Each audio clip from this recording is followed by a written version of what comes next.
Have you ever wondered what happens after a big government announcement? The cameras go away, the headlines fade, and then what?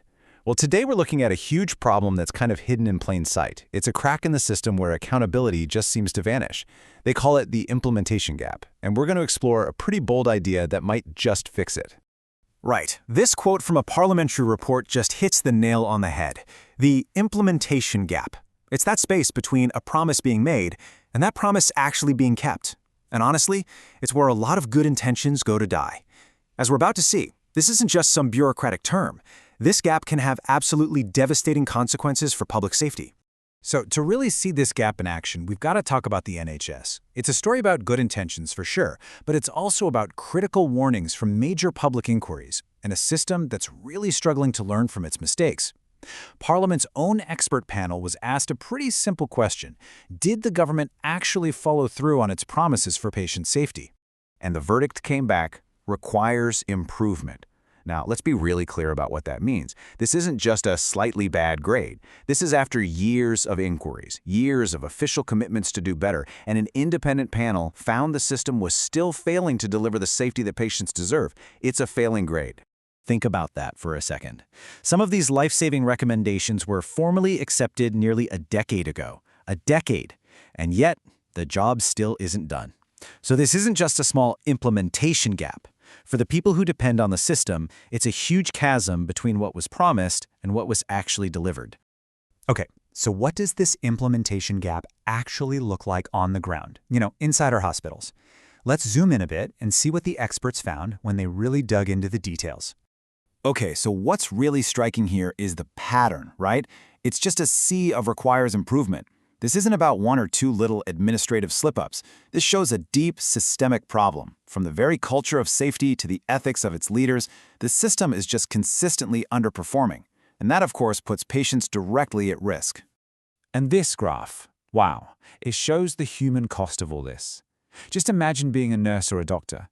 You see something unsafe, something that could harm a patient, but you're too afraid to speak up because you're worried about what might happen to you. That is the reality for a growing number of NHS staff. This isn't just a number on a chart, it's a direct threat to patient safety, and it's born from a failure to implement those promised changes. So, the big question is, why does this keep happening? Well, it really boils down to a fundamental conflict in the system. The system is designed to protect the independence, the autonomy of its institutions, and that often comes at the expense of real enforceable accountability for keeping people safe. It's a culture where protecting the institution wins out, even when lives are on the line. But here's the thing. This isn't just a problem in healthcare. This implementation gap, this failure to follow through, is a symptom of a much bigger issue. It's a democratic system that is surprisingly bad at remembering its own promises and holding itself to account. One parliamentary submission calls it, Now, you might not expect it, but a really interesting solution to this problem came from a pretty unexpected place. It wasn't from some big government report. It was a formal submission to an inquiry about modernizing our elections. And the core idea is that real democracy isn't just about showing up to vote every few years. It's about what happens in between.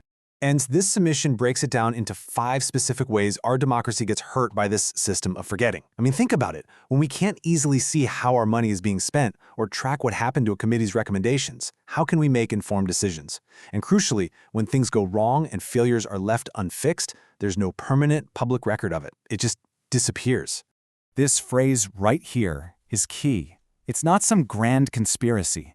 It's just a system where information is scattered all over the place, making it nearly impossible to see the big picture. And when you can't see the pattern, failure just starts to seem, well, normal. We forget, the system moves on, and we are pretty much doomed to repeat the same mistakes. But what if there was a way to break that cycle? What if we could build a permanent memory for our democracy?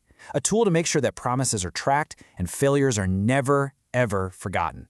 Well, that is the really elegant idea behind something called a public governing record.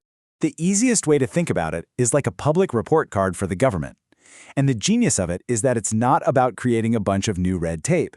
It's simply about taking all the vital scrutiny that already exists from auditors, regulators, and Parliament itself, and putting it all in one single accessible place for everyone to see. So how would it work in practice? It's actually pretty simple. Step 1, you gather up all the existing reports on a major promise or reform. Step 2, you track every single recommendation. Was it accepted, rejected, or just ignored? Step 3, you record what actually happened as a result. And finally, you make that entire story a permanent public record. Simple. All right, let's bring this full circle. Let's go back to our story about the NHS. How would a public governing record have actually changed anything there? So on one side, you have the official government statement, the PR line, saying patient safety is a top priority. But on the other, you have independent experts saying that, after almost a decade, the work still isn't done. Right now, these two completely conflicting stories can exist in separate documents, years apart. So who are you supposed to believe? With a public governing record, there's just nowhere to hide. These two statements will be placed side by side, permanently. The glaring gap between the words and the actions would be right there for everyone to see, in black and white.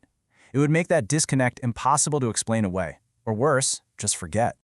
And that's why this idea matters so much. This is about a fundamental shift in the balance of power. It would give Parliament a powerful tool to follow up on its own work.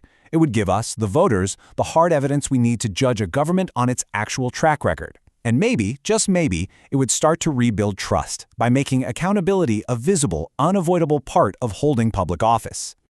So the next time you hear a politician make a big promise, ask yourself, how will I ever know if they actually keep it?